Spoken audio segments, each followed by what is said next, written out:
Hello again. Welcome to the Continental Cup news desk here at Stone Mountain Press. We have made it all the way to the finals of this tremendous 32-team tournament using the 23-24 NHL set for both Stone Cold Hockey and Quick Decks. So, if you've been following along, you know that we were down to the semifinals, and I'll recap that really quickly. For any details, or to get all the details, I should say, all the scores, how things transpired, and the reports that Grant Fines, Rob Gallimore, and myself write and share for this tournament, go to stonecoldhockey.wordpress.com. That's Rob Gallimore's website, where he's consolidating all this, and he's got the bracket there too,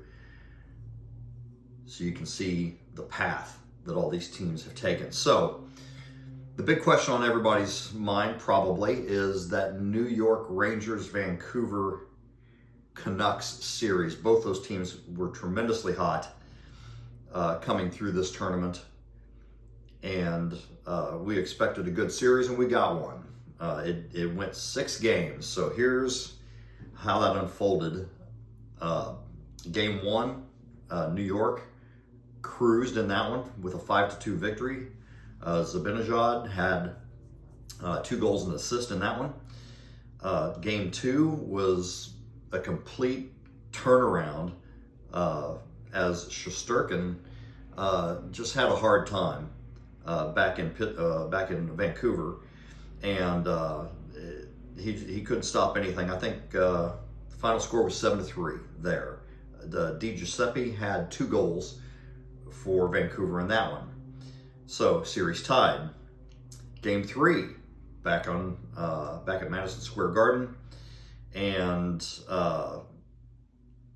let me see my notes here. So the final score on that one was 3-2, tight game. And it was about to go to overtime with only 11 seconds remaining in the game when Quinn Hughes hit the winner to steal that one and give the Canucks the lead in the series. So once again, New York finds themselves trailing in a 7-game series, but that hasn't stopped them so far. Game 4,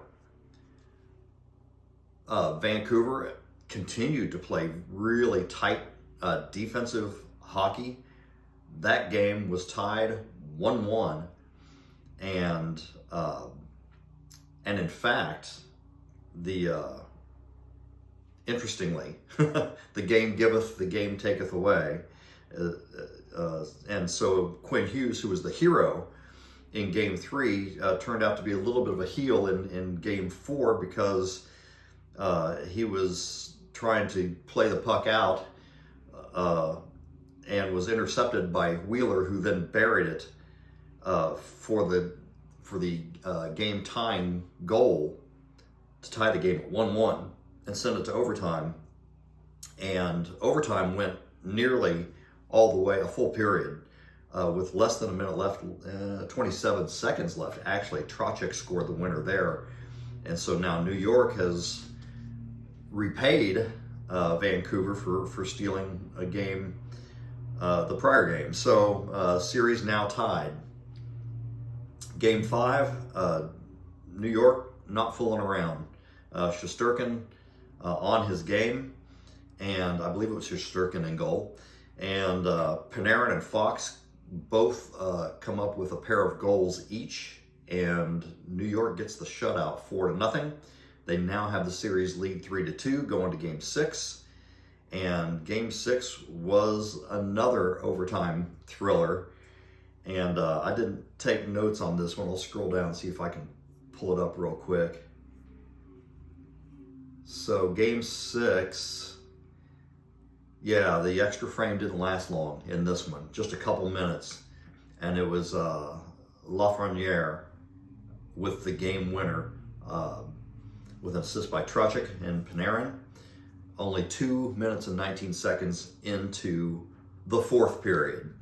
And New York wins on Vancouver's ice in Game 6 to advance to the Continental Cup Finals. So it's kind of what we were hoping. You know, the Rangers had a really good team and, you know, a top seed if we were seeding, which we didn't. It was all random draw, which I think made it fun. So that brings us to the Dallas-Pittsburgh series. And Dallas, you know, clearly favored here, but Pittsburgh's been an underdog in 2 or 3 prior series, and they've come through. So Dallas kind of sounded the alarm on them in Game 1. Ottinger stopped everything he saw, and Dallas won that game going away 6-0. Game 2, Dallas again gets out to a big lead. They were leading 5-1 in the 3rd period when the Penguins started to mount a comeback. Final score was 5-3 in that one. Game 3, Crosby shows up, especially in the 2nd period of that game, and rallies with a couple goals to give the Penguins their first lead in this series. And then, you know, things just, Dallas couldn't quite get going. Pittsburgh did a great job in the 3rd period of controlling puck possession, keeping it away from them. And then they got some good puck luck with goals by Graves and by Joseph also. Final score in that one, Pittsburgh ends up hanging on 6-4. Game 4, so series is 2-1. Game 4, we end up going to overtime in this one. It was Dallas got off to a 3-1 lead. Pittsburgh rallies, ties it up, sends it to overtime, and this was a very short but exciting overtime. As right off the face-off, the Penguins got a really good scoring chance, and Ottinger was able to stop that, and then immediately things broke the other direction, and Pavelski was able to bury it at the other end, and that overtime lasted less than a minute. So the Stars back up 3-1. They go to Game 5 at home, and Game 5 resembled something like Game 1. It was not even really close. Things just went the Stars' way, and they piled it on for a 7-1 win to advance to meet the New York Rangers. So we have Dallas and we have New York. I'll turn them this way. Those are our final 2 teams standing after, I don't know, we're approaching about 170 games played, I think. I don't have that number in front of me. So what I'm going to do is I'm going to roll this kind of like an aggression check, an opposed roll. I've got a green die and I've got a blue die. You can guess who's who, right? And I'm going to roll this. The high number is going to be the home ice advantage team for the odd games, 1, 3, 5, and 7. And if I'm reading that correctly, I rolled a 1 for Dallas, so you can bet that the New York Rangers are going to be not just the favorite in this series, but also have home ice. So this sets up really well for the Rangers. I'm going to post this video, send an email to Grant and Rob, and we will get on with these finals. All right, thanks for watching.